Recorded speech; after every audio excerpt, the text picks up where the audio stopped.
K C. Mathew സാറിനെ കള്ളക്കേസിൽ കുടുക്കി പഴിചാരിയ പോലീസിനും അതിന് കൂട്ടുന്ന മാധ്യമങ്ങൾക്കും മറ്റ് സംഘടനകൾക്കുമെതിരെ KPSC നടത്തുന്ന ഈ ഹർത്താൽ വിജയകരമാക്കി തന്ന എല്ലാ ഉള്ളൂർ നിവാസികൾക്കും ഞങ്ങൾ ഹൃദയത്തിന്റെ ഭാഷയിൽ നന്ദി പറഞ്ഞുകൊണ്ട്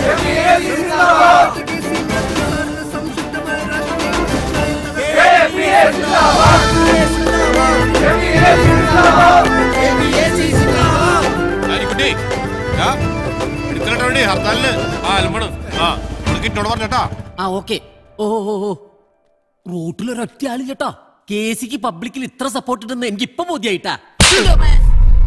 പെണ്ണേസിൽ തല്ലാനും കൊല്ലാനും എന്നെ കിട്ടില്ലട്ടാ, നാണം കെട്ട കേസാണ്. അതെ, എത്ര ഒളിച്ചു വെച്ചാലും ഒളിച്ചിരിക്കില്ല. കാലത മോനെ, മറ്റേ ട്യൂബ് ലീക്കാതായിരിക്കും.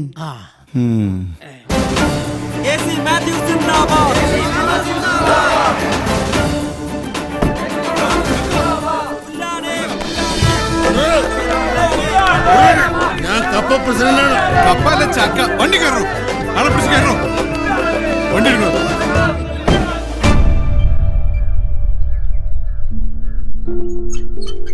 ചേട്ടാ സംഭവം സക്സസ് ചേട്ടാ. അയ്യപ്പേട്ടനൊക്കെ ഈസി ആയിട്ട് ജാമ്യം കിട്ടും. വക്കീലിനെ ഒന്നും ഇനി കേൾക്കാൻ പാകില്ല. നമ്മുടെ ഹർത്താലുകാരനെ ഇന്ന് കോടതിയും കൂടെ തുറന്നില്ല.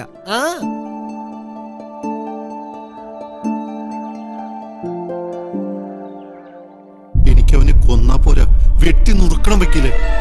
വെറുതെ മണ്ടത്തരം പറയില്ല കേസി. ഒല്ലൂർ വാർഡിലെ കൃത്യമായി പ്രൂഫ് പോലും ഇല്ലാത്ത ഒരു ചെറിയ നാറ്റക്കേസ്. ഒന്ന് സോപ്പ് തേച്ച് കുളിച്ചാൽ മാറാവുന്നേ ഉള്ളത്. നമുക്ക് അവനെ നിയമം കൊണ്ട് തന്നെ കുരുക്കണം. അവിടെയാണ് നമ്മുടെ വിജയം. അതിനുള്ള കുഴി അവൻ തന്നെ തോണ്ടി വെച്ചിട്ടുണ്ട്. നിങ്ങൾ നാളെ കോടതിയിലേക്ക് വരണം. കേസി, മാളത്തിൽ ഒളിച്ചിരിക്കുന്ന നേതാവിനെ എന്തെങ്കിലും മറയ്ക്കാനുള്ളൂ. മനസ്സിലായോ? ഇതിവർ പാർട്ടി ഗുണ്ടകളാണെന്ന് തെളിയിക്കുന്ന രേഖകളാണ് യുവർ ഓണർ. എന്റെ കക്ഷി ജോയെ ആക്രമിച്ചതിന് ശേഷമാണ് ഇവരുടെ പാർട്ടിയിൽ നിന്ന് പേരിനുള്ള ഈ dismissal. Check this original party minutes your owner.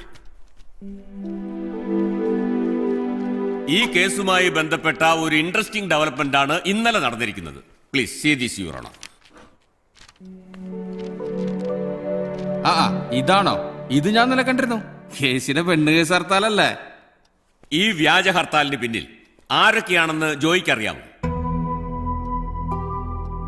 നിങ്ങൾക്ക് ഒഴിഞ്ഞു മാറാൻ പറ്റില്ല മിസ്റ്റർ ജോയ്.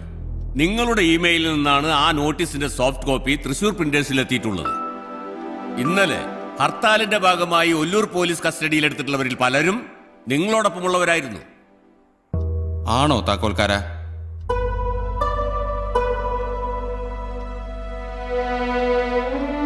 ശരിയാണ്, ഞാൻ തന്നെ നടത്തിയ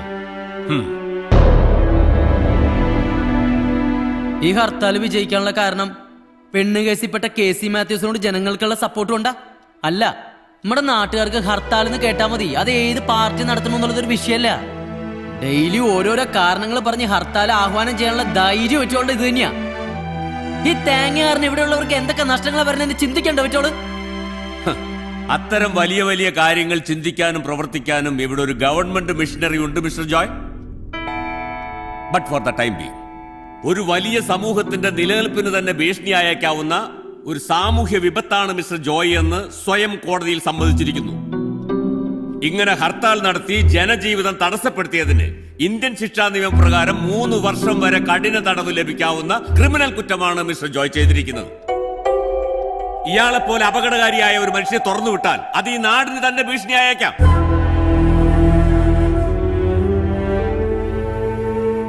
ആസ് പെർ കാപ്പ് ആക്ട് ഈ നിൽക്കുന്ന ജോയ് താക്കോൽക്കാരനെതിരെ കോടതി സ്വമേധയാ കേസെടുക്കണമെന്ന് താഴ്മയായി അപേക്ഷിക്കുന്നു. That's all your honour.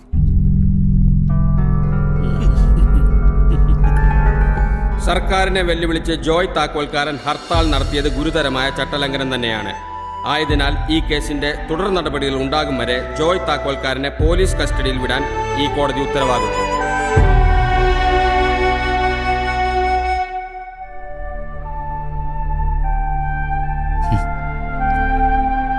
Nelson മണ്ടേലനൊക്കെ സമ്മതിക്കണട്ടാ.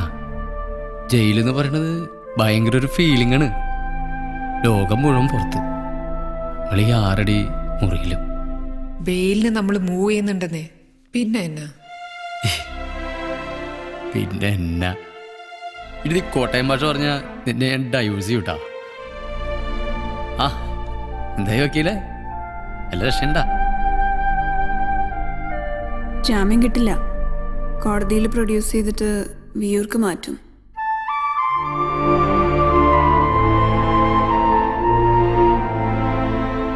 ഈ വിയൂർ ജയില് ഇതിനേക്കാളും ചെറുതാ മാഷെ? മാഷ് കിടന്നിട്ടുള്ളതല്ലേ ഈ സമരമൊക്കെ ചെയ്യുമ്പോ? 3 വർഷം ഓരടിക്കൂലടാ ഗ്രീൻവേ. ഏയ് നീ ഇത് എന്തുകൊണ്ട് കരയണേ?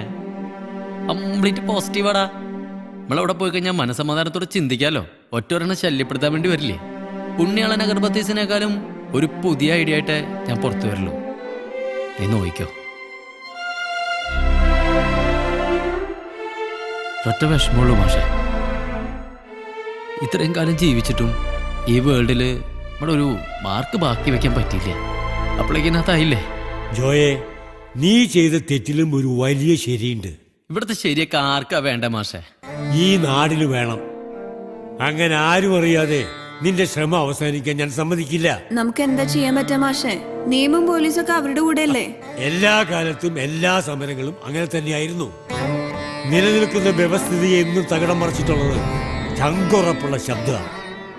നീ പകുതി വെച്ചിട്ട് പോയ ആ ശബ്ദം ഞാൻ ഏറ്റെടുക്കാൻ പോവാ. ഈ ഭരണകൂടം നിനക്ക് നീതി തരുന്നതുവരെ ഞാനിവിടെ അനിശ്ചിതകാല ഉപവാസം തുടങ്ങാൻ പോവാ. കണ്ണുള്ളവർ കാണട്ടെ, കാതുള്ളവർ കേൾക്കട്ടെ. ആ സമരപ്പന്തലിൽ കിടന്ന് മരിക്കാനാണ് എന്റെ വിധിയെങ്കിൽ അത് ഞാൻ അഭിമാനത്തോടെ സ്വീകരിക്കും. ഞാനുണ്ടടാ നിന്റെ കൂടെ.